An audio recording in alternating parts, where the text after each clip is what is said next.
the defensive display and another clean sheet. Just how pleased are you, not just with the point you've taken, but with what your team's shown defensively today against a really good team? Exactly, you've just touched on that. They're a very, very good side. They're very, very well disciplined, very well organised. Matt and Gary got them playing some really good stuff. They play a certain way, and they've got the points, and that backs them up. They're the top end of the league, aren't they? I think they're at the top of the league. I'm not too sure after today, but no, really pleased with how we went about it. Pleased that how defensively we were sound, and very, very pleased with the clean sheet. How much work goes into the organisation? I suppose you can't replicate the actual situations precisely, but how much goes into when you've, for example, got a long throw to defend? Well, you do all your homework, honestly. It's everything. It's not just long throws, it's corners, it's free kicks, it's knocking the ball from deep. But the long throwing is that we just know one person's going to head that, which is Farhan Rawson. He headed literally everything today. He was absolutely awesome. Zach Hall was fantastic. Sonny alongside him was brilliant. The back five, Donald give everything. Jake as well, Jake Batty. And then you had Billy Crellin in goal, who's made some good saves as well. How much are we seeing the benefit of not just the confidence, not just the belief, but that psychological thing that you've stopped conceding those late goals? Yeah, I think I spoke about that on Friday, about that, saying about, the last 5 minutes and so, and I think, in previous games, early on the season, we were a little bit fragile in terms of that, I can go back to the Port Vale game, you're 2-0 up against two now, I think at the top of the league, they haven't looked back since they played us, and, we were sort of scarred from that, but I think, that's, judging on the other performances that we've had since then, and the clean sheet that we've had, and the clean sheet we've had there, is like you can see that the lads have just defended stoutly as a team and as individuals as well. Is it fair to say that a month ago you'd have probably lost that game? Yeah, they probably would. Yeah, you're probably right to say that. We would have. But as I said, they're actually now, the mistakes that one or two of the lads are making, they're making up for it, and the teammates around are making up for it, and they're making less mistakes. But that is a focus, and that is a collective thing that we work hard on the training ground to try and improve, and I think we are improving, and you can see that in the performance. We spoke in the build-up about posing a goal threat and having scored in your last 7 games in all competitions. The flip side, of course, is you haven't scored today. Were you pleased with the chances that you did create? Maybe a bit frustrated with the finishing? Yeah, because I think me and Jed have just been talking about it. I think we had 5 chances, and they were really good chances. We should have scored goals, we didn't. But the biggest thing that I always say, if you're not going to win the game or you don't score a goal, then don't lose it. So don't let the ball go in the back of your net and don't lose the game. So proud of them all in there in terms of how they went about it in keeping that point.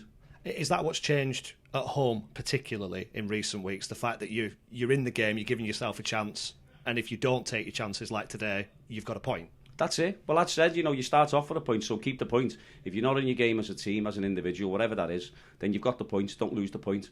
Take that and you move on from it. So, you set out, you have a game plan to go and set out to win the game, but ultimately don't lose the game. You went through some of the defensive performances and the whole sort of back five and goalkeeper. Just how important was Farhan Rawson today? Not just for his defensive strengths and heading the ball away, but he had the armband on. You've not got Wally, you've not got Keneally. How big was he? Oh, he was massive.